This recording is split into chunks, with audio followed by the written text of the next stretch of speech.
Hi ನಮಸ್ತೆ ಎಲ್ಲರಿಗೂ ನನ್ನ ಮೊದಲ ಯೂಟ್ಯೂಬ್ ವೀಡಿಯೋಗೆ ಸ್ವಾಗತ. ಇದು ನನ್ನ ಮೊದಲ ಯೂಟ್ಯೂಬ್ ವೀಡಿಯೋ ಆಗಿರುತ್ತೆ. ಹೊಸ ಆರಂಭ, ಹೊಸ ಪ್ರಯತ್ನಕ್ಕೆ ನಿಮ್ಮೆಲ್ಲರ ಬೆಂಬಲ ನಮಗೆ ತುಂಬಾ ಮುಖ್ಯ ಹಾಗೂ ಶಕ್ತಿ ಕೊಡುತ್ತೆ. ಪ್ಲೀಸ್ ಸಬ್ಸ್ಕ್ರೈಬ್ ಮಾಡ್ಕೊಳ್ಳಿ, ವಿಡಿಯೋ ಪೂರ್ತಿಯಾಗಿ ನೋಡಿ, ಲೈಕ್ ಮಾಡಿ. ಮತ್ತಷ್ಟು ವೀಡಿಯೋಸ್ಗಳು ಬರ್ತಾ ಇರುತ್ತೆ, ಪ್ಲೀಸ್ ಸಪೋರ್ಟ್ ಮಾಡಿ. ಅಮೃತ ಅಂತ ಹೇಳ್ತೀವಿ. ಕ್ಷೀರೇಣ ಕ್ಷಯತೆ ಪಾಪಂ ಅಂದ್ರೆ ಈ ಹಾಲಿನಿಂದ ಸ್ವಾಮಿಗೆ ದೇವಸ್ಥಾನದಲ್ಲಿ ದೇವರಿಗೆ ಮೂಲ ವಿರಾಟಿಗೆ ಇಲ್ಲಾಂದ್ರೆ ಈ ವಿಗ್ರಹಗಳಿಗೆ ಎಷ್ಟು ಅಭಿಷೇಕವನ್ನ ಮಾಡ್ತೀವೋ. ಕ್ಷಯತೆ ಪಾಪಂ ಅಂದ್ರೆ ನಮಗೆ ಗೊತ್ತಿದ್ದು, ಇವಾಗ ಗೊತ್ತಿಲ್ಲದಿರೋ ಗೊತ್ತು ಏನಾದ್ರು ತಪ್ಪುಗಳು ಮಾಡ್ತೀವಿ, ಖಂಡಿತ ತಪ್ಪಂತೂ ಮಾಡಿರೋದಿಲ್ಲ ಅಲ್ವಾ. ಆದ್ರಿಂದ ಆ ತಪ್ಪುಗಳೆಲ್ಲ ಇಂತಹ ಕೆಲಸದಲ್ಲಿ ಪುಣ್ಯದ ಕೆಲಸ ನಾವು ಎಷ್ಟು ಮಾಡ್ತೀವೋ ಅಷ್ಟು ಪಾಪ ಕೆಲಸ ಮಾಡಿದ್ರು ಕೂಡ ಒಳ್ಳೆ ಕೆಲಸ ಮಾಡೋದ್ರಿಂದ ಆ ಕೆಲಸ ಎಲ್ಲ ನಿವಾರಣೆ ಆಗ್ತದೆ ಅಂತ ಹೇಳ್ತಾರೆ. ಆದ್ರಿಂದ ಆ ಕರ್ಮ ಎಲ್ಲ ನಾವು ಸಿದ್ಧಕ್ಕಂತೂ ಆಗಲ್ಲ. ಈ ತರ ದೇವಸ್ಥಾನದಲ್ಲಿ ಅಭಿಷೇಕ ಕೊಡೋದಕ್ಕೋ ಇಲ್ಲ ನಿಮ್ ಜ್ಯೋತಿಷದಲ್ಲಿ ಹೇಳ್ತಾರೆ ಜಾತಕ ತೋರಿಸ್ಬೇಕು, ನಿಮ್ ಹಾಲು ಅಭಿಷೇಕ ಕೊಡಿಯಮ್ಮ, ಇಲ್ಲ ಮೊಸರು ಮಾತ್ರ ಕೊಡಿ, ಇಲ್ಲ ತುಪ್ಪದ ಅಭಿಷೇಕ ಮಾತ್ರ ಮಾಡಿಸಿ, ಇಲ್ಲ ಪಂಚಾಮೃತ ಅಭಿಷೇಕ ಮಾಡ್ತಿದ್ದಾರೆ. ಇದೇ ಕಾರಣಕ್ಕೋಸ್ಕರ ಏನಕ್ಕೆ ಅಂದ್ರೆ ಕ್ಷಯತೆ ಪಾಪ ನಮಗೆ ಗೊತ್ತಿದ್ದೋ ಗೊತ್ತಿಲ್ಲದೆ ನಾವು ತಪ್ಪು ಮಾಡ್ತೀವಿ. ಆ ತಪ್ಪುಗಳೆಲ್ಲ ಹೇಗೆ ಹೋಗ್ಬೇಕು, ಈ ತರ ಒಳ್ಳೆ ಕೆಲಸಗಳು ಒಳ್ಳೆ ಅಭಿಷೇಕ ದೇವಸ್ಥಾನದಲ್ಲಿ ಬೇರೆ ಯಾರ ಹತ್ರ ಹೋದ್ರೂ ನಮಗೆ ಪರಿಹಾರ ಆಗೋದಿಲ್ಲ, ದೇವರ ಹತ್ರ ಹೋದ್ರೆ ಪರಿಹಾರ ಆಗೋದು. ಆದ್ರಿಂದ ಭಗವಂತ ಈ ಹಾಲಿಂದ ಅಭಿಷೇಕ ಮಾಡಿದಷ್ಟು ನಮ್ಮ ಪಾಪಗಳು ನಿವಾರಣೆ ಆಗುತ್ತೆ. ದದ್ನ ಅಂತ ಹೇಳ್ತೀವಿ ಸಂಸ್ಕೃತದಲ್ಲಿ. ದದ್ನ ಅಂದ್ರೆ ಮೊಸರಿನಿಂದ ಪಾಪ ನಾವೇನ್ ಎಷ್ಟು ಅಭಿಷೇಕ ಮಾಡ್ತೀವೋ, ದದ್ನ ಧನ ವಿಮರ್ದನಂ, ಆ ಮೊಸರಿನಿಂದ ಅಭಿಷೇಕ ಮಾಡಿದ್ರೆ ನಮಗೆ ಗೊತ್ತಿದ್ದು ಈ ನಮಗೆ ಹಣದ ಲಾಭ ಬರ್ಬೇಕಾಗುತ್ತೆ. ಯಾರಿಗೋ ಕೊಟ್ಟಿರ್ತೀರಾ, ನಾವು ಕೊಡ್ಬೇಕಾದ್ರೆ ದುಡ್ಡೇ ಕೊಡ್ಲಿಲ್ಲ ಅಂತ ಹೇಳ್ತೀವಿ. ಕೊಡ್ಲಿಲ್ಲ ಅಂತ ಏನ್ ಮಾಡ್ಬೇಕು, ನಾವ್ ಯಾರಿಗೂ ಕೊಟ್ಟಿಲ್ಲ ಅದಕ್ಕೆ ಕೊಡಲ್ಲ ತಾನೆ, ನಾವು ಮಾತ್ರ ಕರೆಕ್ಟಾಗಿ ಮಾಡ್ಬೇಕು, ಅವ್ರು ಕರೆಕ್ಟಾಗಿ ಮಾಡಿಲ್ಲ ನಮಗೆ. ಆದ್ರಿಂದ ಆ ಮೊಸರಿನಿಂದ ಅಭಿಷೇಕ ಮಾಡಿದ್ರೆ ಸ್ವಾಮಿಗೆ ವಿಶೇಷವಾದಂತ ಎಲ್ಲಿಂದ ನಾನು ಬರ್ತಾ ಇರುತ್ತೆ. ಮತ್ತೆ ಇನ್ನೊಂದು ಆಜ್ಯ, ತುಪ್ಪನ ಬಂದು ಆಜ್ಯ ಅಂತ ಹೇಳ್ತೀವಿ. ಶಬರಿಮಲೆ ಮಾಲೆ ಹಾಕ್ತಿರಲ್ಲ, ಏನಕ್ಕೋಸ್ಕರ ಹುಡುಗರುಗಳು ಅಣ್ಣ ನೀವು ಹೇಳಿ ನೋಡೋಣ, ಶಬರಿಮಲೆ ಮಾಲೆ ಹಾಕ್ತೀರಾ, ಏನಕ್ಕೆ ಹಾಕ್ತೀರಾ? ಏಳಿಗೆ ಮಾತ್ರ ಓದಿ ಸಾಕಂತನಾ? ತುಪ್ಪದ ಅಭಿಷೇಕ ಸ್ವಾಮಿ ವಿಶೇಷವಾಗಿ ಅಂತ ಹೇಳ್ತಾರೆ. ಆಜ್ಯೇನ ಆಯುಷ್ಯಮಾಪ್ನೋತಿ, ಏನಕ್ಕೆ ಅಂದ್ರೆ ಅವಾಗ ಕಪ್ಪು ವಸ್ತ್ರವನ್ನೇ ಧಾರಣೆ ಮಾಡಬೇಕು. ಶನೇಶ್ವರ ಬಂದು ಅವಾಗ ಮುಟ್ಟೋದಿಲ್ಲ ಅಂತೆ. ನಮಗೆ 7.5 ಇದ್ರೂ ಕೂಡ ಕಪ್ಪು ವಸ್ತ್ರ ಹಾಕೋದ್ರಿಂದ ಶನೇಶ್ವರ ಮುಟ್ಟೋದಿಲ್ಲ. ಬ್ರಹ್ಮಚಾರಿ ಪಾಲನೆ ಮಾಡಬೇಕು. ಅಂದ್ರೆ ಬ್ರಹ್ಮಚಾರಿ ಪಾಲನೆ ಅಂತಂದ್ರೆ ಬೆಳಗಿನ ಜಾವ ನಾವು ಎಷ್ಟು ಬ್ರಾಹ್ಮಿ ಮುಹೂರ್ತ 3:30 ಎಲ್ಲ ಸಪ್ರೇಟ್ ಆಗಿ, ಇಲ್ಲಾಂದ್ರೆ ಒಂದರಲ್ಲೇ ಮಾಡ್ಕೊಂಡು ಹಾಲು, ಬಾಳೆಹಣ್ಣು, ಆಪಲ್ಲು ಮತ್ತು ದಾಳಿಂಬೆ. ಬ್ರಹ್ಮಚಾರಿ ಪಾಲನೆ 4:30ಗೆ ಎದ್ದು ಆ ತಣ್ಣೀರಲ್ಲೇ ಸ್ನಾನ ಮಾಡಿ ಸ್ವಾಮಿಗೆ ವಿಶೇಷವಾದಂತ ದೀಪಗಳ ಹಚ್ಚಿ ಧನುರ್ಮಾಸ ಪೂಜೆ ಬರ್ತಾ ಇಲ್ಲ, ಮಾರ್ಗಶಿರ ಮಾಸ ಅಂತ ಹೇಳ್ತೀವಿ. ಇದು ಕಾರ್ತಿಕ ಮಾಸ, ಇನ್ನೊಂದು 10 ದಿವಸ ಆದ್ಮೇಲೆ ಮಾರ್ಗಶಿರ ಮಾಸ.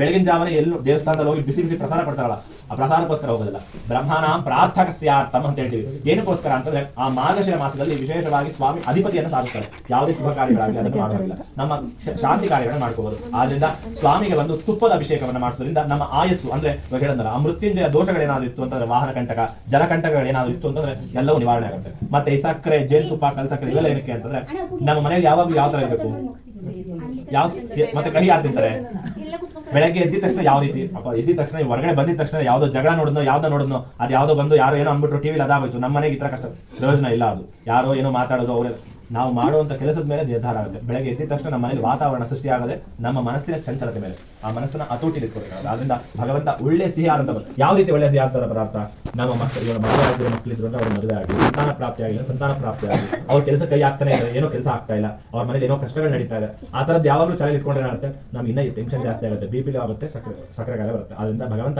ಆ ರೀತಿಯಾದಂತಹ ದೋಷಗಳನ್ನ ನಿವಾರಣೆ ಮಾಡಿ ಈ ಪಂಚಾಮೃತ ಅಮೃತಕ್ಕೆ ಸಮಾನವನ್ನು ಹೋಲಿಸಿದ್ದಾರೆ. ಆದ್ರಿಂದ ಈ ದೋಷಗಳನ್ನೆಲ್ಲ ನಮ್ಮ ಮನೆಯಲ್ಲಿ ನಿವಾರಣೆ ಮಾಡಿ ಬಂದಿರತಕ್ಕಂಥವ್ರು ಎಲ್ಲರಿಗೂ ಕೂಡ ಮಾಡ್ಕೊಳ್ತಾ ಯಾವುದೇ ಲೋಪ ದೋಷಗಳಿದ್ರು ಕೂಡ ಎಲ್ಲವನ್ನು ನಿವಾರಣೆ ಮಾಡುವಂತ ಪ್ರಾರ್ಥನೆ ಮಾಡಿ ಈ ಪಂಚ ಅಮೃತಕ್ಕೆ ಅಭಿಷೇಕಕ್ಕೆ ಸಮಾನ.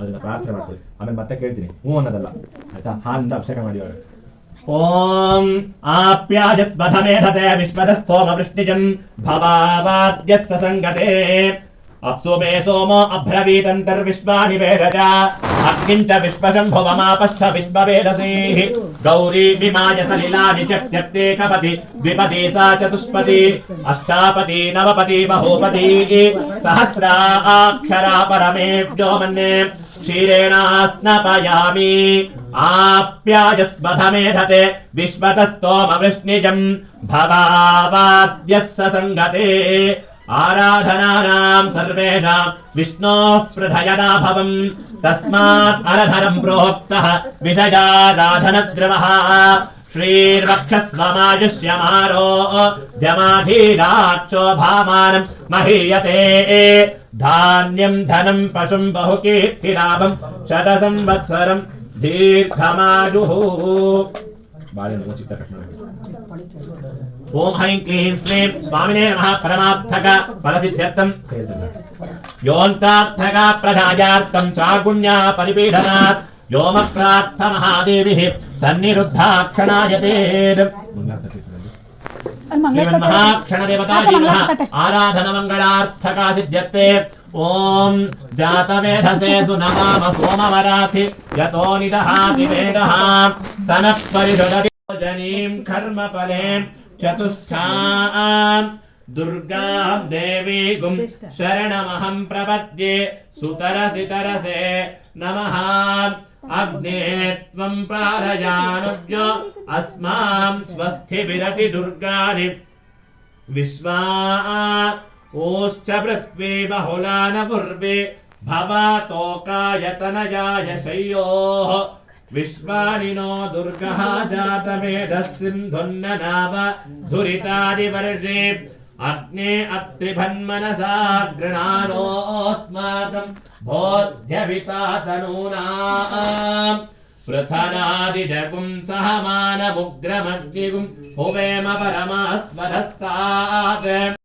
ಅಥವಾ ಯಾವ ತಪಸ್ಸಿನಿಂದ ಆ ಅಭೀಷ್ಟವನ್ನು ಹೊಂದಬಹುದು ಆ ಸಮಸ್ತವನ್ನು ಕೃಪೆಯಿಂದ ಹೇಳಬೇಕೆಂದು ಪ್ರಾರ್ಥಿಸಿದರು. ಸೂತರು ಶೌನಕಾದಿಗಳನ್ನು ಕುರಿತು, ಎಲೆ ಮುನಿವರ್ಯನೇ ಆಲಿಸಿರಿ. ಭಗವಂತನಾದ ಶ್ರೀಮನ್ನಾರಾಯಣನು ಪೂರ್ವದಲ್ಲಿ ದೇವರ್ಷಿಯಾದ ನಾರದರಿಗೋಸ್ಕರ ಯಾವುದನ್ನು ಹೇಳಿದನೋ ಆ ಸಮಸ್ತವನ್ನು ಹಾಗೆಯೇ ನುಡಿವೆನು. ಸಾವಧಾನ ಚಿತ್ತರಾಗಿ ಕೇಳಿರಿ. ಲೋಕಾನುಗ್ರಹ ಮಾಡಬೇಕೆಂಬ ಬಯಕೆಯಿಂದ ಸಮಸ್ತ ಲೋಕಗಳನ್ನು ಸುತ್ತುತ್ತಾ ಭೂಲೋಕಕ್ಕೆ ಬಂದರು. ಅಲ್ಲಿ ಕಷ್ಟಪಡುತ್ತಿರುವುದನ್ನು ನೋಡಿ ತನ್ನ ಯೋನಿಗಳಲ್ಲಿ ಅನೇಕ ಯೋನಿಗಳಲ್ಲಿ ಉದ್ಭವಿಸಿದಂತಹ ತಮ್ಮ ಪಾಪ ಕರ್ಮಗಳಿಂದ, ತಮ್ಮ ಪೂರ್ವಜಿತ್ ಕರ್ಮಗಳಿಂದ ಇವನ್ನು ನೋಡಿ ಈ ಸಂಕಷ್ಟಗಳು ಯಾವ ರೂಪಾಯದಿಂದ ಸಾಧ್ಯವಾಗಬಹುದು ಎಂದು ಮನಸ್ಸಿನಲ್ಲಿ ಯೋಚಿಸುತ್ತಾ ವೈಕುಂಠವನ್ನು ತೆರೆದರು. ಅಲ್ಲೂ ಶುಭ್ರವುಳ್ಳವನಾಗಿಯೂ 4 ತೋಳುಳ್ಳವನಾಗಿಯೂ ಇರುವ ಕಮಲಾಪತಿಯನ್ನು ಕಂಡು, ಎಲೆ ಅನಂತವಾದ ಪರಾಕ್ರಮವುಳ್ಳವಾದ ವಾಕ್ ಮನಸ್ಸಿಗಳಿಗೂ ಅಗೋಚರವಾದ ಆಕಾರವು, ಆದಿಯು, ಮಧ್ಯೆಯು, ಕೊನೆಯು ಇಲ್ಲದಾದಂಥ ಗುಣಸ್ವರೂಪನಾದಂಥ ಸಕಲ ಭೂತಗಳಿಗೂ ಮೊದಲನೆಯಾದಂಥ ಭಕ್ತರ ಸಂಕಷ್ಟಗಳನ್ನು ಹೋಗಲಾಡಿಸತಕ್ಕಂತಹ ಸ್ವಾಮಿಗೆ ನಿನಗೆ ನಮಸ್ಕಾರಗಳು. ಆಗ ನಾರಾಯಣನು, ನಾರದ ಮಹರ್ಷಿ, ನಿನ್ನ ಮನಸ್ಸಿನಲ್ಲಿ ಏನಿರುವುದು ಎಂದು ಕೇಳಿದಾಗ ಅದನ್ನು ಹೇಳಿದರೆ ನಿನಗೆ ತಕ್ಕ ಸಮಾಧಾನವನ್ನು ಹೇಳುತ್ತೇನೆ. ಆಗ ನಾರದರು, ಎಲೆ ಭಗವದ್ವತ್ಸಲನೆ, ಭೂಲೋಕದಲ್ಲಿ ಹುಟ್ಟಿದಂಥ ಸಕಲ ಮಾನವರು ತಮ್ಮ ತಮ್ಮ ಪಾಪ ಕರ್ಮಗಳಿಂದ ದಹಿಸಲ್ಪಡುತ್ತಿರುವರು. ಸುಲಭದಲ್ಲಿ ಅವರ ಸಂಕಷ್ಟಗಳು ಹೇಗೆ ಪರಿಹಾರವಾಗುವುದೋ ಅದನ್ನು ನನ್ನಲ್ಲಿ ದಯತೋರಿ ಹೇಳಬೇಕೆಂದು ಪ್ರಾರ್ಥಿಸಿದರು. ಆಗ ನಾರದ, ಪ್ರಪಂಚಾನುಗ್ರಹಕಾಂಕ್ಷೆಯುಳ್ಳ ನೀನು ಚೆನ್ನಾಗಿ ಕೇಳಿದೆ. ಯಾವ ಕರ್ಮ ಮಾಡಿದರೆ ಮನುಷ್ಯನು ಅಜ್ಞಾನದಿಂದ ಬಿಡಲ್ಪಟ್ಟು ವಿಮುಕ್ತನಾಗುತ್ತಾನೋ ಅಂತ್ಯ ರಹಸ್ಯವನ್ನು ಹೇಳುತ್ತೇನೆ ಕೇಳು. ಸ್ವರ್ಗ ಮರ್ತ್ಯ ಲೋಕದಲ್ಲಿ ದುರ್ಲಭವಾದ ಅತಿ ಪುಣ್ಯಕರವಾದ ಒಂದು ವ್ರತವುಂಟು. ಎಲೆ ಮಗುವೆ, ನನಗೆ ನಿಲ್ಲದಿರುವ ವಾತ್ಸಲ್ಯದಿಂದ ಈಗ ಅದನ್ನು ತಿಳಿಸುತ್ತಿರುವೆನು. ವಿದ್ಯುಕ್ತವಾಗಿ ಸ್ವಲ್ಪವೂ ಲೋಪವಿಲ್ಲದಂತೆ ಸತ್ಯನಾರಾಯಣ ವ್ರತವನ್ನು ಮಾಡಿದಲ್ಲಿ ಇಹಲೋಕದಲ್ಲಿ ಸಮಸ್ತ ಸುಖವನ್ನು ಅನುಭವಿಸಿ ಪರಲೋಕದಲ್ಲಿ ವಿಮುಕ್ತಿಯನ್ನು ಹೊಂದುತ್ತಾರೆ ಎಂಬುದಾಗಿ ನುಡಿದ ಭಗವದ್ವಾಕ್ಯವನ್ನು ನಾರದ ಮಹರ್ಷಿಯು ಕೇಳಿ, ಎಲೆ ಜಗದೊಡೆಯನೇ, ಈ ಸತ್ಯನಾರಾಯಣ ವ್ರತವನ್ನು ಮಾಡಲು ಫಲವೇನು ಮತ್ತು ಇದರ ವಿಧಾನವೇನೆಂದು ಕೇಳಿದರು. ಯಾರಿಂದ ಪೂರ್ವದಲ್ಲಿ ಈ ವ್ರತವನ್ನು ಆಚರಿಸಲ್ಪಟ್ಟಿತು, ಈ ವ್ರತಕ್ಕೆ ಕಾಲ ಯಾವುದು, ಇದೆಲ್ಲವನ್ನು ವಿಸ್ತಾರವಾಗಿ ಹೇಳಬೇಕೆಂದು ಕೇಳಿದರು. ಭಗವಂತನು ಹೇಳುತ್ತಾರೆ, ಈ ವ್ರತವು ದುಃಖ ಶೋಕಾದಿಗಳನ್ನು, ಸಂತಾನವನ್ನು, ಧನ ಧಾನ್ಯಾದಿಗಳನ್ನು, ಸಕಲ ಸೌಭಾಗ್ಯಗಳನ್ನು ಸಮೃದ್ಧಿ ಮಾಡತಕ್ಕಂಥದ್ದು, ಎಲ್ಲ ಕಡೆಯಿಂದಲೂ ಮುಕ್ತಿ ಮಾಡತಕ್ಕಂಥದ್ದು. ಯಾವ ದಿವಸ ಮನುಷ್ಯನಿಗೆ ಈ ವ್ರತವನ್ನು ಮಾಡಬೇಕೆಂಬ ಅಪೇಕ್ಷೆ ಚಿಂತೆ ಉಂಟಾಗುತ್ತದೋ ಆ ದಿವಸ ಭಕ್ತಿ ಶ್ರದ್ಧೆ ಅಂತಃಕರಣ ದೃಷ್ಟಿಯಿಂದ ಸ್ವಾಮಿಯನ್ನು ಅರ್ಪಿಸಿ ಬ್ರಾಹ್ಮಣರನ್ನು ಕರೆಸಿ ವಿಶೇಷವಾಗಿ ಶ್ರೇಷ್ಠವಾಗಿ ಹಾಲು ಪಾಲು ಭಕ್ಷಾನ್ನ ಬಾಳೆಹಣ್ಣು ತುಪ್ಪ ಹಾಲು ರವೆ ತಂಬಿಟ್ಟು ಶಕ್ತಿ ಇಲ್ಲದಿದ್ದರೆ ಬೆಲ್ಲ ಸಕ್ಕರೆಗಳಿಂದ ಮಿಶ್ರಿತವಾಗಿ ಅಕ್ಕಿ ಹಿಟ್ಟನ್ನು ತಂಬಿಟ್ಟಾಗಿ ಸೇರಿಸಿ ಕಾಲು ಪಾಲು ಹೆಚ್ಚಾದಂತೆ ಸೇರಿಸಿ ನೈವೇದ್ಯವನ್ನು ಮಾಡಬೇಕು. ಈ ಬಳಿಕ ಫಲ ದಕ್ಷಿಣೆಗಳನ್ನು ಬ್ರಾಹ್ಮಣನಿಗೆ ಅರ್ಪಿಸಿ ಕಥೆಯನ್ನು ಕೇಳಬೇಕು. ಅನಂತರ ಬಂಧುಗಳಿಗೂ ಇಷ್ಟಮಿತ್ರರಿಗೂ ಭೋಜನವನ್ನು ಮಾಡಿಸಿ ತಾನು ಭೋಜನವನ್ನು ಮಾಡಬೇಕು. ಈ ರೀತಿ ಈ ವ್ರತವನ್ನು ದೇವಾಲಯ ನದಿ ತೀರ ಮೊದಲಾದ ಪ್ರದೇಶಗಳಲ್ಲಿ ಮಾಡಿದ ಬಳಿಕ ನೃತ್ಯ ಗೀತಾದಿಗಳನ್ನು ಸ್ವಾಮಿಯನ್ನು ಅರ್ಪಿಸಿ ಸಗ್ರಹವನ್ನು ಕುರಿತು ಬರಬೇಕು. ಈ ವ್ರತವನ್ನು 4 ವರ್ಷಗಳ ಕಾಲ ಪ್ರಕಾರವಾದಂತಹ ಈ ವ್ರತವನ್ನು ಆದಿಯಲ್ಲಾಗಲಿ ಮಧ್ಯದಲ್ಲಾಗಲಿ ಕೊನೆಯಲ್ಲಾಗಲಿ ಉದ್ಯಾಪನೆ ಮಾಡಿದರೆ ಪೂರ್ಣ ಫಲ ಪ್ರಾಪ್ತಿಯಾಗುತ್ತದೆ. ಈ ಮೇರೆಗೆ ಖಂಡಿತವಾಗಿಯೂ ಮನುಷ್ಯನಿಗೆ ಈ ಅಭೀಷ್ಟ ಸಿದ್ಧಿ ಉಂಟಾಗುತ್ತದೆ. ಈ ಕಲಿಯುಗದಲ್ಲಿ ಇದಕ್ಕಿಂತಲೂ ಸುಖಕರವಾದದ್ದು ಸುಲಭೋಪಾವದ್ದದ್ದು ಈ ಇದ್ಯಾವುದೂ ಇಲ್ಲ ಎಂದು ಹೇಳಿ ಶ್ರೀಮನ್ನಾರಾಯಣನು ನಾರದನಿಗೆ ಹೇಳಿದನು ಎಂದಲಿಗೆ ಮೊದಲನೇ ಅಧ್ಯಾಯವು ಸಮಾಪ್ತಿಯಾಯಿತು. ಜಯ ಸತ್ಯ ನಾರಾಯಣ, ಜಯ ಸತ್ಯ ಭಾವೇಶ, ಜಯ ಸತ್ಯ ಲಕ್ಷ್ಮೀಪತಯೇ, ಜಯತು ಜಯತು. ಕಾಯ್ದು ಕೊಟ್ರ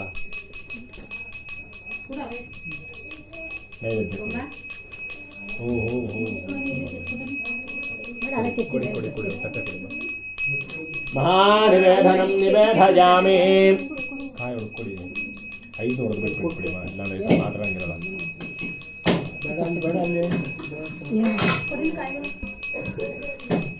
ಇದು ಎಲ್ಲ ಹೊಡ್ಕೊಟ್ಬಿಡಿ.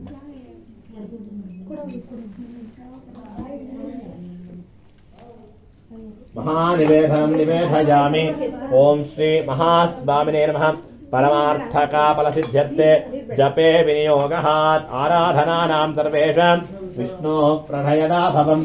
तस्मात् अरधरं प्रोक्तः विषयाराधनद्रवः श्रीरङ्गार्चुनदेवेशां श्रितमातुरकेसरीं सर्वदा मर्थये वैक्षणः सर्वदेवार्थते नमः. श्री स्वामिने नमः. महानिवेदनम् निवेदयामि. अथ मंगल नीराजनं दर्शयामि. ओम श्रियः कान्ताय कल्याण निधये निधयेत्तिनां श्रीवेङ्कटनिवासाय श्रीवासाय मंगलम्. स्वामिने नमः. मंगलानि भवन्तु. जयन्तिनारमण गोविन्द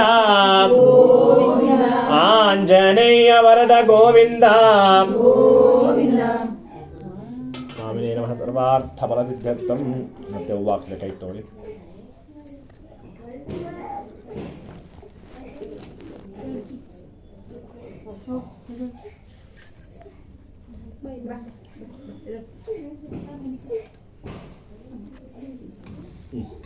ಮತ್ತೆ ತಗೊಳ್ಳಿ ಮೇಲೆ. ಅಥ ಶ್ರೀ ಸ್ವಾಮಿಯ ದ್ವಿತೀಯೋಧ್ಯಾಯ, 2ನೇ ಅಧ್ಯಾಯ. ಮತ್ತೆ ಇನ್ನು ಸೂತಮನೆಗಳು ಮುಂದುವರಿಸುತ್ತಾರೆ. ನಂತರ ವಿಷ್ಣುವು ನಾರದ ಮಹರ್ಷಿಯನ್ನು ಕುರಿತು, ಎಲೆ ನಾರದ ಮಹರ್ಷಿಗೆ, ಪೂರ್ವದಲ್ಲಿ ನೀನು ಕೇಳಿದಂತೆ ಈ ವ್ರತವನ್ನು ಯಾರಿಂದ ಆಚರಿಸಲ್ಪಟ್ಟಿತು ಆ ವಿಷಯವನ್ನು ಕುರಿತು ಪುರಾತನವಾದ ಒಂದು ಇತಿಹಾಸವುಂಟು, ಹೇಳುವೆನು ಕೇಳು. ಕಾಶಿ ಕ್ಷೇತ್ರದಲ್ಲಿ ಅತ್ಯಂತ ದರಿದ್ರನಾದ ಒಬ್ಬ ಬ್ರಾಹ್ಮಣನಿದ್ದನು. ಆತನು ಪ್ರತಿದಿನದಲ್ಲಿಯೂ ಹಸಿವು ಬಾಯಾರಿಕೆಗಳಿಂದ ಬಾಟಿನಾಗಿ ಸುತ್ತುತ್ತಿದ್ದನು.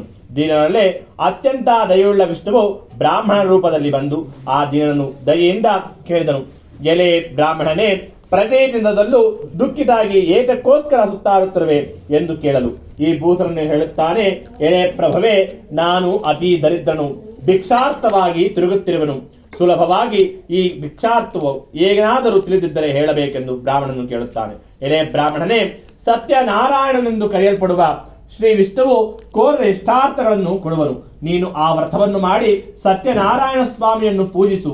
ಯಾವ ವ್ರತ ಮಾಡಿ ಮಾನವನು ಸರ್ವ ದುಃಖಗಳನ್ನು ಮುಕ್ತನಾಗುತ್ತಾನೋ ಅಂತ ಉತ್ತಮವಾದ ವ್ರತವನ್ನು ತದ್ವಿಧಾನವನ್ನು ಬ್ರಾಹ್ಮಣನಿಗೆ ಹೇಳಿ ವೃದ್ಧ ಬ್ರಾಹ್ಮಣ ರೂಪಿಯಾದ ಸತ್ಯನಾರಾಯಣ ಸ್ವಾಮಿಯು ಅಂತರ್ಧಾಮನಾದನು.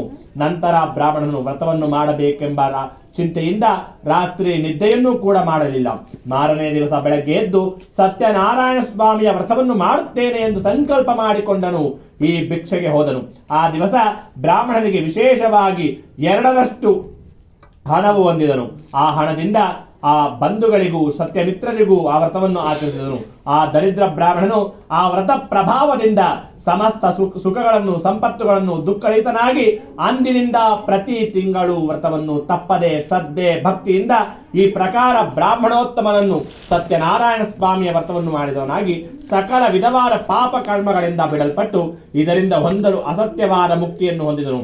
ಎಳೆಯ ನಾರದ ಮಹರ್ಷಿ, ಈ ವ್ರತದ ಆಚರಣೆಯಿಂದ ಸಕಲ ದುಃಖಗಳು ನಾಶವಾಗುತ್ತದೆ ಎಂಬುದಾಗಿ ಶ್ರೀಮನ್ನಾರಾಯಣ ನುಡಿದನು. ಎಳೆಯ ಋಷಿಗಳಿರ ಈ ರೀತಿಯಾಗಿ ಶ್ರೀ ವಿಷ್ಣು ಮಹಾತ್ಮನು ನಾರದರಿಗೋಸ್ಕರ ಹೇಳಿದ ವಿಷಯವನ್ನು ನಿಮಗೆ ನನ್ನಿಂದ ಹೇಳಲ್ಪಟ್ಟಿತು, ಮತ್ತೇನು ಹೇಳಲಿ ಎಂದು ಕೇಳಿದಾಗ ಶೌನಕಾದಿಗಳು ಕುರಿತು ಸೂತ ಮನುಷ್ಯಗಳೇ ನುಡಿಯರು.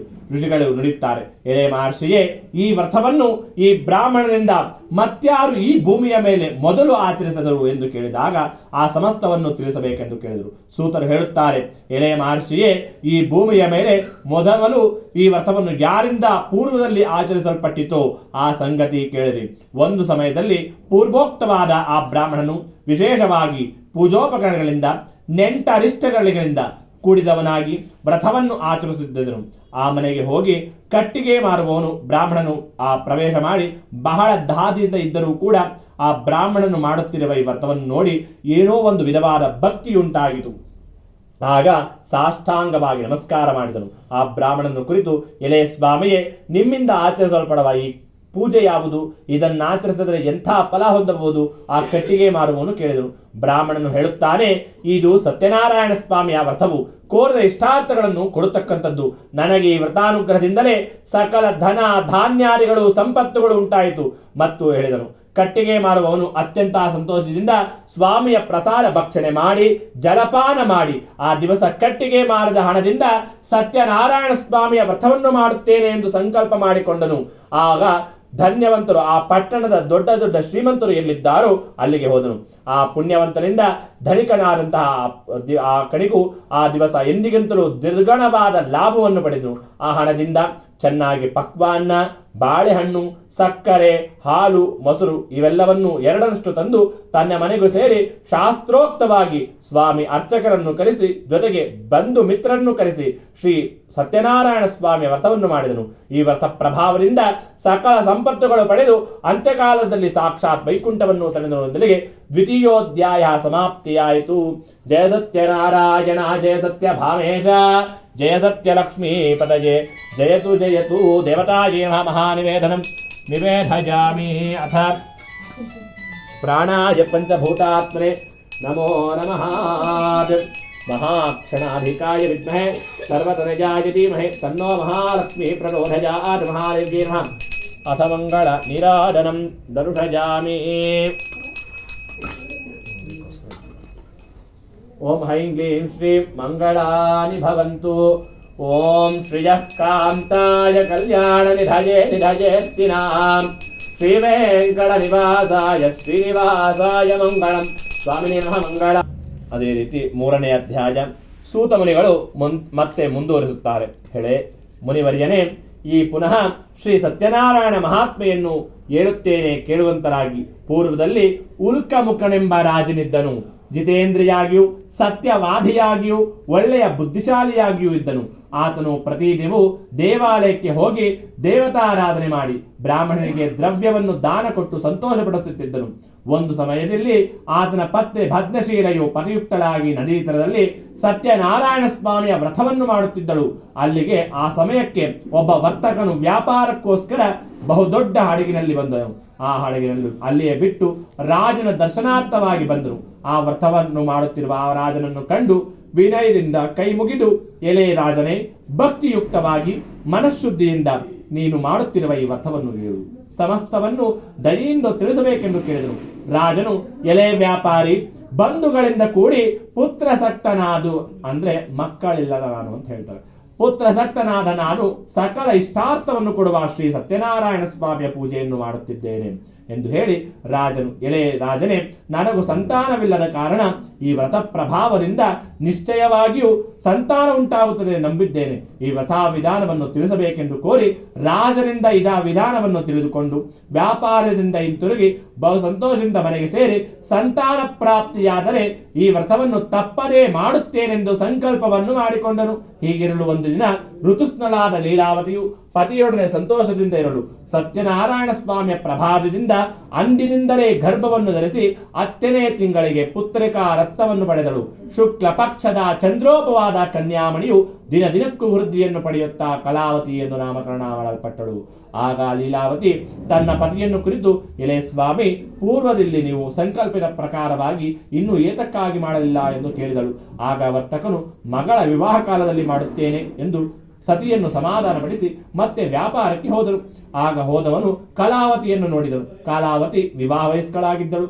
ಮಗಳನ್ನು ನೋಡಿ ತನ್ನ ಆಪ್ತರನ್ನು ಆಲೋಚನೆ ಮಾಡುತ್ತಾ ಅವರ ಧರ್ಮ ಪದ್ಧತಿಯಂತೆ ಚಾರನ್ನು ಜಾಗೃತೆಯಾಗಿ ಕರೆಸಿ ಮಗಳಿಗೆ ವಿವಾಹವ ಅನುರೂಪವಾದ ಗುಣರನ್ನು ಕರೆತರುವಲ್ಲಿ ಹೇಳಿದನು. ಕಾಂಚನವೆಂಬ ಕಟ್ಟಣದ ಬಳಿಗೆ ಹೋಗಿ ಕುಮಾರನು ಕರೆತಂದರು. ಅವನಿಗೆ ತನ್ನ ಮಗಳನ್ನು ದಾರೆ ಎರೆದು ಕೊಟ್ಟನು. ಧನಮಧಾಂತ್ಯದಿಂದ ಕೂಡಿದ ವರ್ತಕನು ವಿವಾಹ ಕಾಲದಲ್ಲೂ ಸ್ವಾಮಿಯ ವ್ರತವನ್ನು ಮಾಡಲಿಲ್ಲ. ಇದರಿಂದ ಸ್ವಾಮಿಗೆ ಅವನ ಮೇಲೆ ಕ್ರೋಧ ಉಂಟಾಯಿತು. ಆ ಬಳಿಕ ವ್ಯಾಪಾರದಲ್ಲಿ ಬುದ್ಧಿಶಾಲಿಯಾದ ವರ್ತಕನು ಕಾಲವಶದಿಂದಲೂ ಸ್ವಕರ್ಮ ವಶದಿಂದಲೂ ಆ ಪ್ರೇರೇಪಿಸಲ್ಪಟ್ಟು ಅಡಿಯನನ್ನೇ ಕೂಡಿ ವ್ಯಾಪಾರವನ್ನು ಮಾಡುತ್ತಿದ್ದನು. ಸಮುದ್ರದಲ್ಲಿ ಮನೋಹರವೆಂಬ ರತ್ನಸಾರವೆಂಬ ಪಟ್ಟಣದ ಒಳೆಯನಾದ ಶ್ರೀಮಂತನಾದ ಅಡಿಯನೊಡನೆ ವ್ಯಾಪಾರವನ್ನು ಮಾಡುತ್ತಿದ್ದನು. ಅಲ್ಲಿ ಒಂದು ರಮಣೀಯವಾದ ಪಟ್ಟಣದ ಒಡೆಯನಾದ ಚಂದ್ರಕೇತು ಎಂಬ ರಾಜನೊಂದು ಗ್ರಹವನ್ನು ಕುರಿತು ಇವರಿಬ್ಬರು ಹೋಗುತ್ತಿರುವಾಗ ಆ ಕಾಲದಲ್ಲಿ ಮಾಡಿದ ಪ್ರತಿಜ್ಞೆಯ ಸಂಕಲ್ಪವನ್ನು ಮರೆತು ಇವರಿಬ್ಬರಿಗೆ ನೋಡಿ ಸತ್ಯನಾರಾಯಣ ಸ್ವಾಮಿಯು, ಎಲೆ ನಿನಗೆ ಸಹಿಸಲು ಅಶಕ್ಯವಾದ ದುಃಖ ಉಂಟಾಗಲಿ ಎಂದು ಶಾಪವನ್ನು ಕೊಟ್ಟನು. ಅದೇ ಸಮಯದಲ್ಲಿ ಕಳ್ಳರು ಇಬ್ಬರು ರಾಜ ದ್ರವ್ಯವನ್ನು ಅಪಹರಿಸಿಕೊಂಡು ಬರುತ್ತಿರುವ ಅದೇ ಪ್ರದೇಶದಲ್ಲಿ ಬಂದು ಅಷ್ಟರಲ್ಲಿ ರಾಜಭಟರು ಬಂದರು. ಆ ಕಳ್ಳರು ಆ ದ್ರವ್ಯವೆಲ್ಲವನ್ನು ಇವರಿಬ್ಬರು ಜಾಗಕ್ಕೆ ಬಿಟ್ಟು ಹೋದರು. ಆಗ ರಾಜಭಟರು ಇವರಿಬ್ಬರೇ ಕಳ್ಳರಿರಬೇಕೆಂದು ಹೇಳಿ ಅವರಿಬ್ಬರನ್ನು ಹಗ್ಗಗಳಿಂದ ಕಟ್ಟಿ, ಸ್ವಾಮಿ ನಿಮಗೆ ಸಂತೋಷವಾಗಿ ಬಂದರು ಹೆಳೆತಂದು ರಾಜನ ಸಮೀಪಕ್ಕೆ ಕರೆತಂದು, ಪ್ರಭುವೇ ದ್ರವ್ಯ ಸಮೇತವಾಗಿ ಇಬ್ಬರು ಕಳ್ಳರನ್ನು ಬಂಧಿಸಿದ್ದೇವೆ, ವಿಚಾರಿಸಿ ಶಿಕ್ಷೆಯನ್ನು ಕೊಡಬೇಕೆಂದು ಕೇಳಿದರು. ಆಗ ಆ ಬಳಿಕ ವಿಚಾರಣೆ ಇಲ್ಲದೆ ಅವರಿಬ್ಬರನ್ನು ಕಾರಾಗೃಹದಲ್ಲಿ ಇರಿಸಲ್ಪಟ್ಟರು. ಸತ್ಯನಾರಾಯಣ ಸ್ವಾಮಿಯ ಮಹಿಮೆಯಿಂದ ಇವರಾಡುವ ಮಾತುಗಳು ಯಾರಿಗೂ ಕೇಳಿಸುತ್ತಿರಲಿಲ್ಲ. ಚಂದ್ರಕೇತುವೆಂಬ ರಾಜನಿಂದ ಇವರಿಂದ ಸಂಪತ್ತುಗಳು ಗ್ರಹಿಸಲ್ಪಟ್ಟಿತು. ಸ್ವಾಮಿಯ ಶಾಪದಿಂದ ಅವರ ಮನೆಯಲ್ಲಿ ಹೆಂಗಸರಿಗೂ ಕೂಡ ಬಹಳ ವ್ಯಸನ ಉಂಟಾಯಿತು. ಮನೆಯಲ್ಲಿದ್ದ ದ್ರವ್ಯವೆಲ್ಲವೂ ಕಳ್ಳತನವಾಯಿತು. ಆದಿ ವ್ಯಾಧಿಗಳು, ಹಸಿವು, ಬಾಯಾರಿಕೆಗಳಿಂದ ಅನ್ನ ಆಕಾಂಕ್ಷೆಗೋಸ್ಕರ ಬಾಧೆಯಾಗಿ ಮನೆಯನ್ನು ಸುತ್ತುತ್ತಿದ್ದರು. ಒಂದು ದಿವಸ ಕಲಾವತಿ ಹಸಿವಿನ ಭಾರಿ ತಾಳಲ್ಲದೆ ಒಬ್ಬ ಬ್ರಾಹ್ಮಣನ ಮನೆಗೆ ಹೋದಳು. ಅಲ್ಲಿ ಆ ಸತ್ಯನಾರಾಯಣ ಸ್ವಾಮಿಯ ವ್ರತವನ್ನು ಮಾಡುತ್ತಿದ್ದ ಅವನನ್ನು ಕಂಡು ಪುಲಿಯವರಿಂದ ಪೂಜೆಯಾಗುವವರೆಗೂ ಅಲ್ಲಿಯೇ ಇದ್ದು ಆರಿಸಿಕೊಂಡು ಪ್ರಸಾದವನ್ನು ಭಕ್ಷಣೆ ಮಾಡಿ ರಾತ್ರಿ ಕಳೆದು ಮನೆಗೆ ಸೇರಿದಳು. ಇದನ್ನು ಕೇಳಿದಾಗ, ತಾಯಿ ರಾತ್ರಿಯಲ್ಲಿದ್ದೆ, ನಿನ್ನ ಮನಸ್ಸಿನಲ್ಲಿ ಏನಿರುವುದು ಎಂದು ಕೇಳಿದಾಗ, ಆಗ ಅಮ್ಮ, ನಾನು ಒಬ್ಬ ಬ್ರಾಹ್ಮಣನ ಮನೆಯಲ್ಲಿದ್ದೆ, ಅವನು ಕೋರಿದ ಇಷ್ಟಾರ್ಥ ಕೊಡುವ ಶ್ರೀ ಸತ್ಯನಾರಾಯಣ ಸ್ವಾಮಿ ವ್ರತವನ್ನು ಮಾಡುತ್ತಿದ್ದನು, ಅದನ್ನು ನೋಡುತ್ತಿದ್ದನು ಎಂದು ಹೇಳಿದಾಗ, ಮಗಳ ಮಾತನ್ನು ಕೇಳಿ ಆ ವ್ರತದ ಮಾಡಲು ತಾನು ಯತ್ನಿಸಿದಳು. ಬಹು ಸಂತೋಷದೊಡನೆ ಬಂಧುಗಳಿಂದ ಕೂಡಿ ಸತ್ಯನಾರಾಯಣ ಸ್ವಾಮಿ ವ್ರತವನ್ನು ಮಾಡಿ, ಎಳೆಯ ಸ್ವಾಮಿಯೇ ನನ್ನ ಪತಿಯ ಅಪರಾಧವನ್ನು ಕ್ಷಮಿಸಿ ಅವರನ್ನು ಅಳಿಯನಾಗಿ ಜಾಗೃತಿಯಾಗಿ ಬರುವಂತೆ ನೋಡಿಕೋ ಎಂದು ಹೇಳಿದನು. ಅವರು ಬರುವ ಪ್ರತಿದಿನವೂ ಕೂಡ ಸತ್ಯನಾರಾಯಣ ಸ್ವಾಮಿಯ ಕಥೆಯನ್ನು ಮಾಡುತ್ತೇನೆ ಎಂದು ಹೇಳಿ ಸಂಕಲ್ಪ ಮಾಡಿಕೊಂಡರು. ಆಗ ಸ್ವಾಮಿಯು ಅವರ ಇಷ್ಟಾರ್ಥವನ್ನು ಚಂದ್ರಕೇತು ರಾಜನಿಗೆ ಸ್ವಪ್ನದಲ್ಲಿ ಕಾಣಿಸಿಕೊಂಡರು. ಎಳೆಯ ರಾಜನೇ, ನೀನು ನಾಳೆ ಪ್ರಾತಃ ಕಾಲದಲ್ಲಿ ಬಂಧಿಸಿರುವ ಈ ವರ್ತಕರನ್ನು ಬಿಡಲ್ಪಡಲಿ, ಇಲ್ಲದಾದರೆ ನಿನ್ನ 100 ಮಂದಿ ಮಕ್ಕಳು, ಧನ, ಧಾನ್ಯವೆಲ್ಲವನ್ನು ನಾಶ ಮಾಡುತ್ತೇನೆ ಎಂದು ಹೇಳಿದನು. ತದನಂತರ ಅಂತರ್ಧಾಮನಾದನು. ಆಗ ಮಾರನೇ ದಿವಸ ಸಿಂಹಾಸನರೂಢನಾಗಿ ಸಭಾಜನರಿಗೆ ತನ್ನ ಸ್ವಪ್ನ ವೃತ್ತಾಂತವನ್ನು ತಿಳಿಸಿ ಆಗ ಬಂಧುಗಳಿಂದ ಕೂಡಿ ಬಿಡುಗಡೆ ಮಾಡಿದನು. ಆ ವಿಶ್ವಾಸದಿಂದನು, ಎಲೆಯ ವರ್ತಕನೇ, ದೈವ ಯತ್ನದಿಂದ ನಿಮಗೆ ದುಃಖ ಉಂಟಾಗಿದೆ, ನೀವು ಭಯಪಡಬೇಕಾದದ್ದೇನೂ ಇಲ್ಲ ಎಂದು ಹೇಳಿ ಅವರ ಸಂಕೋಲೆಗಳನ್ನು ತೆಗೆಸಿ ವಸ್ತ್ರಾಭರಣಗಳನ್ನು ಕೊಡಿಸಿ ಅವರಿಗೆ ಎಷ್ಟು ದ್ರವ್ಯಕ್ಕೆ 3 ಪಟ್ಟು ದ್ರವ್ಯವನ್ನು ಹೆಚ್ಚಾಗಿ ಕೊಟ್ಟು ಸಂತೋಷವಾಗಿ ನಿಮ್ಮ ಸ್ಥಳಕ್ಕೆ ಹೋಗಿ ಬನ್ನು ಎಂದರು. ಆ ವರ್ತಕರು ರಾಜನಿಗೆ ನಮಸ್ಕಾರ ಮಾಡಿ ಸ್ವಸ್ಥಾನವನ್ನು ಕುರಿದು ತೆರೆದೊಂದಿಗೆ 3ನೇ ಅಧ್ಯಾಯವು ಸಮಾಪ್ತಿಯಾಯಿತು. ಜಯ ಸತ್ಯ ನಾರಾಯಣ, ಜಯ ಸತ್ಯ ಭಾಮೇಶ, ಜಯ ಸತ್ಯ ಲಕ್ಷ್ಮೀಪತಯೇ, ಜಯತು ಜಯತು ಮಹಾನಿವೇದನಂ ನಿವೇದಯಾಮಿ. ಅಥ ಪ್ರಾಣಾಧಿಕಾಯ ಮಂಗಳಾರ್ಥಕಾ ಸಿದ್ಧ್ಯರ್ಥೆ ಜಪೆ ವಿನಿಯೋಗಾದ್. ಓಂ ಶ್ರೀಮನ್ನಾರಾಯಣ ಚರಣೌ ಶರಣಂ ಪ್ರವದ್ಯೆ ಮಹಾಕ್ಷಣ ದೇವತಾಭ್ಯೋ ನಮೋ ನಮಃ.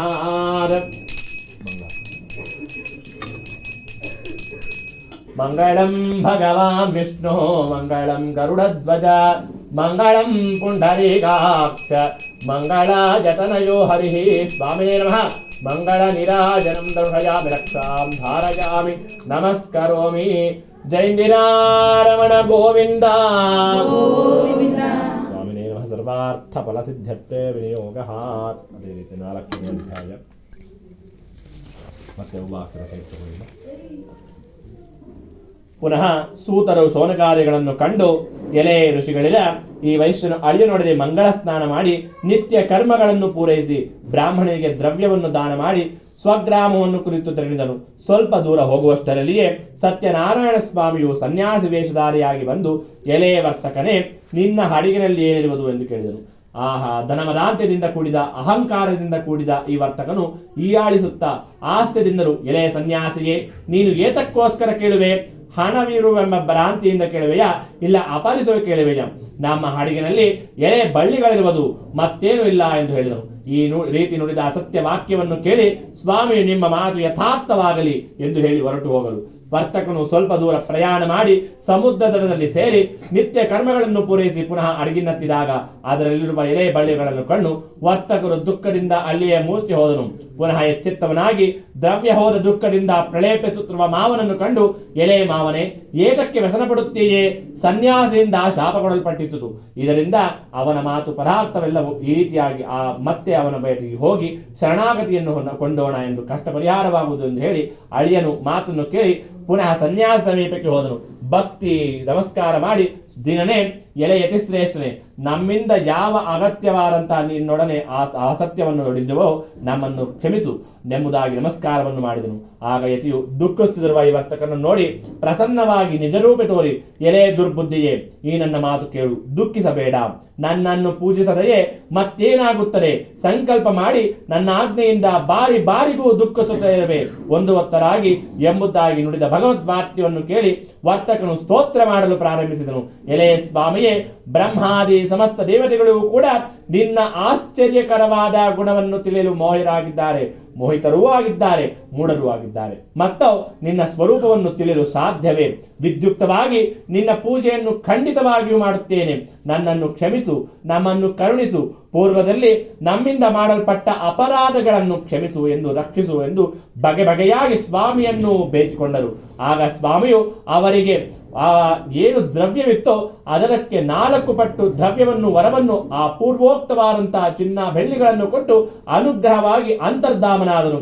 ನಂತರ ವರ್ತಕನು ಹಡಗಿನಲ್ಲಿ ಆ ದ್ರವ್ಯವನ್ನು ತುಂಬಿಕೊಂಡು ಎಲ್ಲವನ್ನೂ ಸಮೀಪವಾದಂತಹ ಸತ್ಯನಾರಾಯಣ ಸ್ವಾಮಿಯ ದಯೆಯಿಂದ ತಮ್ಮ ಇಷ್ಟಾರ್ಥವನ್ನು ನೆರವೇರಿಸಿಕೊಂಡು ಸ್ವಜ್ಜರನ್ನು ಕೂಡಿ ಯಥಾವಿಧಿಯಾಗಿ ಸ್ವಾಮಿಯ ಪೂಜೆಯನ್ನು ಅನಂತರ ಅನುಗ್ರಹದಿಂದ ಸಂತೋಷವಾಗಿ ಯಾವ ರೀತಿಯಾಗಿ ಸಂಭ್ರಾಂತಗಳಿಂದ ತಮ್ಮ ದೇಶ ಸಮೀಪಕ್ಕೆ ಬಂದು ಅಳಿಯನೊಡೆ ಕುಳಿತು, ರತ್ನ ಸಾರವೆಂಬ ನಮ್ಮ ದೇಶವು ಸಿಕ್ಕಿತು, ತಮ್ಮ ಆಗಮನ ಸಮಾಚಾರವನ್ನು ಸೇವಕರ ಮುಖಾಂತರ ಮನೆಗೆ ಹೇಳಿ ಕಳಿಸಿದನು.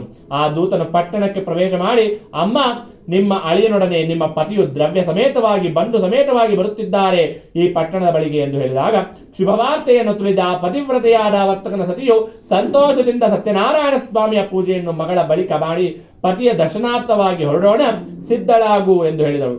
ಆಗ ತಾಯಿಯ ಮಾತನ್ನು ಕೇಳಿ ಕಲಾವತಿ ಮಾಡುತ್ತಿದ್ದ ವ್ರತವನ್ನು ಮುಗಿಸಿ ಪ್ರಸಾದವನ್ನು ಭಕ್ಷಿಸದೆ ಪತಿಯ ದರ್ಶನಾರ್ಥವಾಗಿ ತಾಯಿಯೊಡನೆ ತೆರಳಿದನು. ಇದರಿಂದ ಕೋಪಗೊಂಡ ಸತ್ಯನಾರಾಯಣ ಸ್ವಾಮಿಯು ಧನಯುಕ್ತವಾದ ಹಡಗಿನಲ್ಲಿ ಅವಳ ಪತಿಯೊಡನೆ ಜಲದಲ್ಲಿ ಮುಳುಗಿಸಿದನು. ಆ ಕಲಾವತಿಯು ಪತಿಯ ಕಾಣದೆ ದುಃಖಿತಳಾಗಿ ಭೂಮಿಯ ಮೇಲೆ ಬಿದ್ದು ತನ್ನ ಲೀಲಾವತಿಯು ಮಗಳ ಅವಸ್ಥೆ ಕಾಣಲಾದೆ ಪತಿಯೊಡನೆ ಹಡಗಿನಲ್ಲಿದ್ದ ತನ್ನ ಅಳಿಯನು ಇದ್ದಕ್ಕಿದ್ದಂತೆ ಹೇಗೆ ಮಾಯವಾದನು? ಇದೆಲ್ಲವೂ ಸತ್ಯನಾರಾಯಣ ಸ್ವಾಮಿಯ ಇಲ್ಲ ಅಥವಾ ಸತ್ಯನಾರಾಯಣ ಸ್ವಾಮಿಯ ಮಾಡಿದ್ದಾನೆಯೇ? ಎಲ್ಲವೂ ತಿಳಿಯಲು ಎಂದು ಹೇಳಿ ತಕ್ಷಣವೇ ಎಲ್ಲರ ಹೇಳಿ ಈ ಮಗಳನ್ನು ಅಪ್ಪಿಕೊಂಡನು. ಆ ಪತಿಯನ್ನು ಕಂಡು ದುಃಖಿತಳಾಗಿ ಎಲ್ಲರಾಗಂತಹ ವ್ಯವಸ್ಥೆಯನ್ನು ಪತಿಯನ್ನು ಪಾರುಕೆಯನ್ನು ತೆಗೆದುಕೊಂಡು ನಾನು ಪತಿಯೊಡನೆ ಸಹಾಗಮವನ್ನು ಮಾಡುತ್ತೇನೆ ಎಂದು ನಿಶ್ಚಯ ಮಾಡಿದಳು. ಆಗ ಶೋಕ ಪಡುತ್ತಿದ್ದ ತನ್ನ ಆಲೋಚನೆ ಮಾಡುತ್ತಾ, ಈ ಹಡಗು ಇದೃಷ್ಟವಾದದ್ದು ಹೇಗೆ? ಸತ್ಯನಾರಾಯಣ ಸ್ವಾಮಿ ಮಾಡಿದ್ದಾನೆಯೇ? ಎಲ್ಲವೂ ಅದು ಹೇಗೆ ಅಂತ ಹೇಳುತ್ತಾ ಪ್ರಾರ್ಥನಾ ವಚನವನ್ನು ತಿಳಿದರು. ಸತ್ಯನಾರಾಯಣ ಸ್ವಾಮಿಯ ಮೇಲೆ ಪುನಃ ನಮಸ್ಕಾರವನ್ನು ಮಾಡಿ ದೀರ್ಘದಂಡ ನಮಸ್ಕಾರ ಮಾಡಿ ಎಲ್ಲರ ಮುಂದೆಯೇ, ಏ ಸ್ವಾಮಿ, ನನ್ನ ಅಪರಾಧವನ್ನು ಕ್ಷಮಿಸು, ನನಗೇನಾದರೂ ಗೊತ್ತಿಲ್ಲದರೆ ಮಾಡಿದ್ದರೆ ಎಂದು ಹೇಳಿ ಎಲ್ಲರ ಸಮಾಕ್ಷಮದಲ್ಲಿ ದೀರ್ಘದಂಡ ನಮಸ್ಕಾರ ಮಾಡಿದನು. ಈಗ ಸತ್ಯನಾರಾಯಣ ಸ್ವಾಮಿಯು ಕೃಪೆಯಿಂದ ಆಕಾಶವಾಣಿ ನುಡಿಯಿತು. ಏನೆಂದರೆ, ಎಲೆ ವೈಶ್ಯರೇ, ನಿನ್ನ ಮಗಳು ಪ್ರಸಾದವನ್ನು ಸ್ವೀಕಾರ ಮಾಡದೆ ಪತಿಯನ್ನು ದರ್ಶನಾರ್ಥವಾಗಿ ಬಂದಿದ್ದಾಳೆ. ಇದರಿಂದ ಮನೆಗೆ ಹೋಗಿ ಸ್ವಲ್ಪವಾದರೂ ಪ್ರಸಾದ ಭಕ್ಷಣೆ ಮಾಡಿದರೆ ಖಂಡಿತವಾಗಿಯೂ ಪತಿಯನ್ನು ಹೊಂದುತ್ತಾಳೆ ಎಂದು ಹೇಳಿದರು. ಇದರಿಂದ ಅತಿ ತ್ವರೆಯಿಂದ ಮನೆಗೆ ಹೋಗಿ ಪ್ರಸಾದವನ್ನು ಭಕ್ಷಣೆ ಮಾಡಿ ಮಗಳು ಮತ್ತು ಅವನ ಪತಿಯ ಸಮೀಪಕ್ಕೆ ಬಂದಳು. ಇದರಿಂದ ಆ ಮಗಳನ್ನು ನೋಡಿ ಮಗಳ ಮಾತಿನಿಂದ, ಅಪ್ಪ, ಏತಕ್ಕೋಸ್ಕರ ನೀವು ಇಲ್ಲೇ ಇದ್ದೀರಾ? ಬನ್ನಿ ಹೋಗೋಣ, ಸತ್ಯನಾರಾಯಣ ಸ್ವಾಮಿಯ ವ್ರತವನ್ನು ಪೂಜೆಯನ್ನು ಮಾಡೋಣ ಎಂದು ಹೇಳಿದರು. ಆಗ ದೇವರ ಪೂಜೆ ಮಾಡಿ ಪ್ರತಿ ಮಾಸದಲ್ಲೂ ಪೌರ್ಣಿಮಾ, ಸಂಕ್ರಾಂತಿ, ವರ್ಷಕಾಲದಲ್ಲೂ ಸ್ವಾಮಿಯ ಪೂಜೆಯನ್ನು ಮಾಡುತ್ತಾ ಈ ಪ್ರಕಾರ ವಿಧಿಯುಕ್ತವಾಗಿ ಸತ್ಯನಾರಾಯಣ ವ್ರತವನ್ನು ಮಾಡಿದಲ್ಲಿ ಈ ಮತ್ಸ್ಯಲೋಕದಲ್ಲಿ ಸುಖವನ್ನು ಅನುಭವಿಸಿ ಸತ್ಯಲೋಕವನ್ನು ಪಡೆಯುತ್ತಾರೆ ಎಂದು ಹೇಳಿಗೆ ಶೌನಕಾರ್ಯಗಳು ನಿರೂಪಣೆ ಮಾಡಿದಂದ್ರಿಗೆ 4ನೇ ಅಧ್ಯಾಯ ಸಮಾಪ್ತಿಯಾಯಿತು. ಜಯ ಸತ್ಯ ನಾರಾಯಣ, ಜಯ ಸತ್ಯ ಭಾವೇಶ, ಜಯ ಸತ್ಯ ಲಕ್ಷ್ಮೀ ಪದಯೇ, ಜಯತು ಜಯತು ಸ್ವಾಮೇ ನಮಃ. ಮಹಾನಿವೇದನಂ ನಿವೇದಯಾಮಿ. ನಿದ್ದೆ ಮಾಡಕ್ ಬಿಟ್ಟಿರೋಗೆ ನಿದ್ದೆ ಮಾಡ್ತಾವ್ರೆ. ಮೈಕ್ ಇಟ್ಕೋಬೇಕಷ್ಟೇ ನನ್ನ ವಯಸ್ಸು, ನಾನು ಆಗ್ತಾ ಇಲ್ಲ. ಮಹಾನಿವೇದನಂ ನಿವೇದಯಾಮಿ. ಆರಾಧನಾರ್ಥಿಕಾ ಸಿದ್ಧ್ಯರ್ಥಂ ಸ್ವಾಮೇ ನಮಃ. ಆರಾಧನೆ ವಿನಿಯೋಗ ಮಹಾರ್ಥಕಾ ಸಿದ್ಧ್ಯರ್ಥಂ.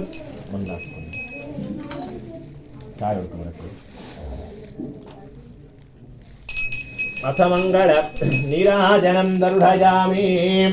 ಓಂ ಮಂಗಳಾರ್ಥಾಯ ಸಿದ್ಧ್ಯಾರ್ಥಂ ಸವ್ಯಾ ಪ್ರಾರ್ಥಸ್ಯ ದೇವತಾ ಯೋ ಪ್ರಾರ್ಥ ಮಹಾದೇವಿ ಸನ್ನಿರುದ್ದೇನ ಕಾರಣ ಮಹಾರ್ಯದಾಗಿ ಮಂಗಳಾನಿ ಭವಂತು. ಜೈಂದಿರಾರಮಣ ಗೋವಿಂದ ಗೋವಿಂದ. ಸ್ವಾಮಿನೇ ನಮಃ. ಸರ್ವಾರ್ಥಕಾ ಸಿದ್ಧರ್ಥೆ ವಿನಿಯೋಗ.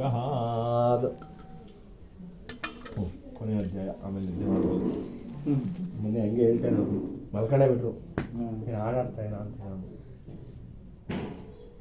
ಕೊನೆಯ ಅಧ್ಯಾಯ ಮತ್ತೆ ಹೂವು ಹಾಕ್ತಿವಿ ತಗೊಳ್ಳಿ. 5ನೇ ಅಧ್ಯಾಯ. ಸೂತ ಮುನಿಗಳು ಮತ್ತೆ ಹೇಳುತ್ತಾರೆ ಶೌನಕಾದಿಗಳನ್ನು ಕುರಿತು, ಎಲೆ ಸ್ವಾಮಿ, ನಿನಗೆ 2ನೇ ಸಲ ಪ್ರಸಾದ ತ್ಯಾಗ ಮಾಡಿದ ಕಾರಣ ಏನಾಗುತ್ತದೆ ಎಂದು ಹೇಳುತ್ತೇನೆ ಕೇಳು. ನಾನು ನಿಮಗೆ 2ನೇ ಸಲ ಇನ್ನೂ ಒಂದು ಇತಿಹಾಸವನ್ನು ಹೇಳುತ್ತೇನೆ. ಪೂರ್ವದಲ್ಲಿ ಅಂಗಧ್ವಜನೆಂಬ ರಾಜನಿದ್ದನು. ಸತ್ಯನಾರಾಯಣ ಸ್ವಾಮಿಯ ವ್ರತದ ಪ್ರಸಾದ ತ್ಯಾಗ ಮಾಡಿದ ಕಾರಣ ಅತಿಯಾದ ದುಃಖವನ್ನು ಹೊಂದಿದನು. ಆತನು ಬೇಟೆಯಾಡುವ ಆ ಪ್ರಲೇಪವನ್ನು ಇಟ್ಟುಕೊಂಡಿದ್ದನು.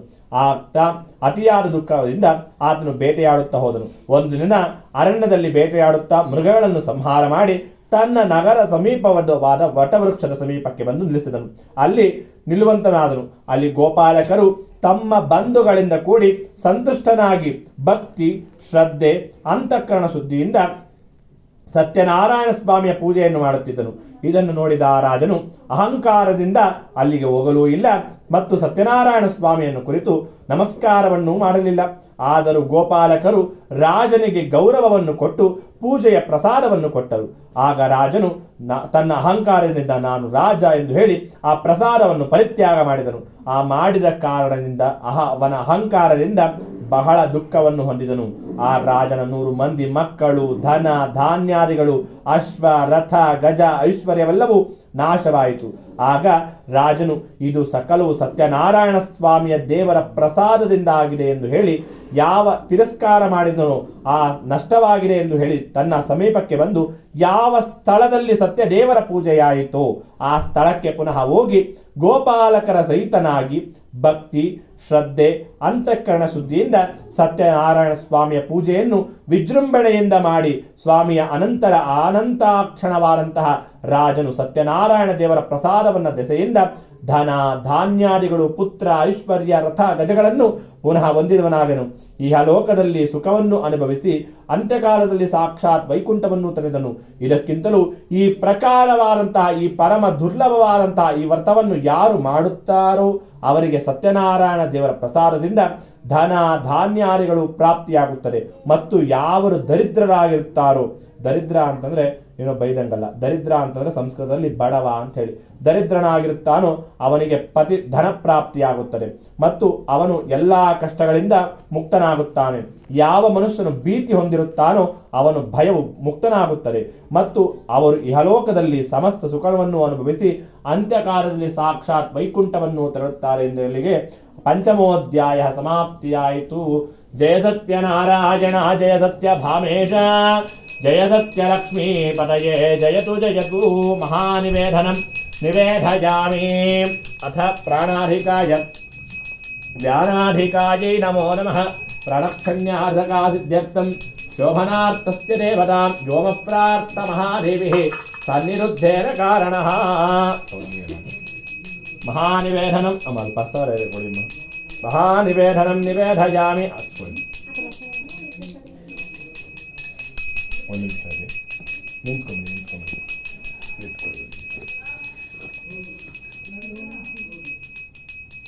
ಮಹಾನಿವೇದನಂ ನಿವೇದಯಾಮಿ. ಓಂ ಶ್ರೀ ಮಹಾದೇವತಾ ಪ್ರೀತ್ಯರ್ಥಂ. ಎಲ್ಲರೂ ನಿಂತ್ಕೊಂಬಿಡಿ, ಕಣ್ಣು ಮುಚ್ಕೊಂಬಿಡಿ.